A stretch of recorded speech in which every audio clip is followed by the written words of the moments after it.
Nasdaq Trade Talks. I'm Jill Malandrino, global markets reporter at Nasdaq. Joining us for this segment, we have Frank Rotman, founding partner with QED Investors, a global venture capital firm focused on investing in early stage disruptive financial services companies. Frank joins us to discuss the rise in fintech valuation. Frank, it's great to have you with us. Welcome to Trade Talks. Well, thanks for having me back. What is the key driver in the markup of valuations that we're seeing right now?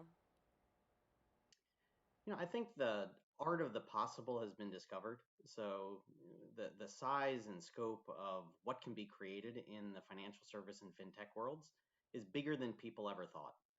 Looking at the Squares and the PayPals and some of the giants that have emerged, from the startup ecosystem to take on the incumbents, they're just so much bigger than anyone ever envisioned them to be that after you see something, you can't unsee it. So valuations flow from there.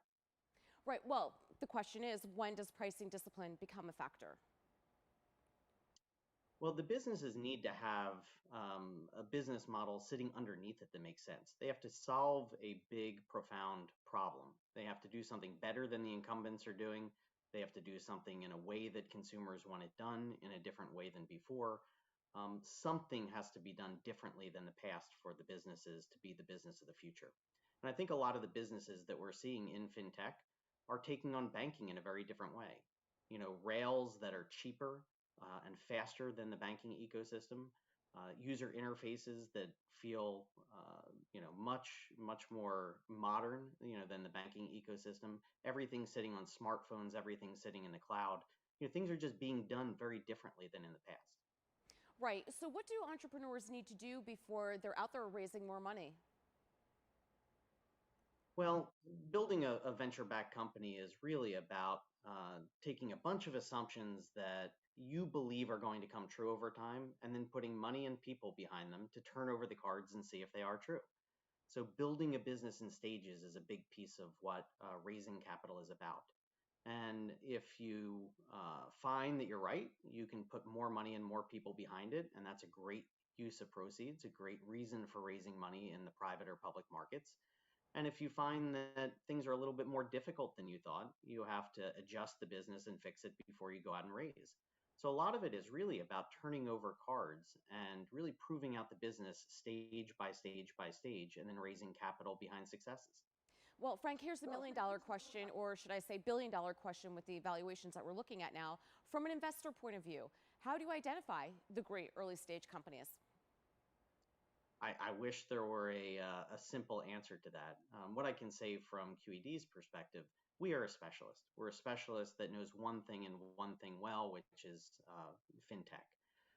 Because of that, we see thousands of businesses come across our desk, and we have prepared minds to understand, what a good business could look like, what the profound problems are in the ecosystem that still have yet to be solved, what teams need to come together to solve those problems. So it's much easier to evaluate when you're a specialist. If you're a generalist, it's a bit more difficult. Learning a new space that's incredibly challenging and incredibly deep, I don't know how the generalists do it, but as specialists, we know one thing and we know it really well. How do you think 2022 is shaping up, and what areas of fintech are most exciting? Um, Fintech has been going through a pretty big sea change over the past few years. Banks have actually moved from being digital deniers to digital acceptors. So if anything, COVID has taken anyone who denied that cell phones and the cloud and everything that's part of the new infrastructure is real. Like, all of those people are gone. So 2020 and 2021 were about understanding what this new digital world will look like.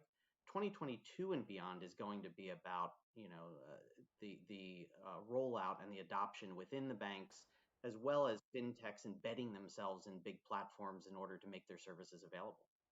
You know, Frank, it's so interesting when you talk about this culture shift that we've been seeing within fintech and the larger legacy space. Through the course of my coverage, I would certainly agree with you. 2018 versus what we've been talking about in late 2020 and 2021, it's no longer us versus them. It's more of, okay, let's take the scalability of legacy institutions and bring in the talent and the speed of these fintech companies and really launch something big, because to your point, we're not going back to pre-2020. Right? No, the thought of someone walking into a bank branch to conduct a basic transaction, something that could be done on the phone, those days are gone. Anything that can be done on the phone, anything that can be done easily or done digitally, there's now companies that can actually do that. So any of the incumbents that are out there, any of the legacy players, they either need to create their own digital solutions or they need to partner with companies that can offer those digital solutions to their customers. And I think you're seeing a little in each of the camps because all the building blocks are now in place that the fintechs can integrate directly with the legacy players, or the legacy players can buy technology off the shelf that could enable them to configure it for their own customers. All right, Frank, we appreciate the insight. Thanks for joining us on Trade Talks. I'm Jill Malandrino, Global Markets Reporter at Nasdaq.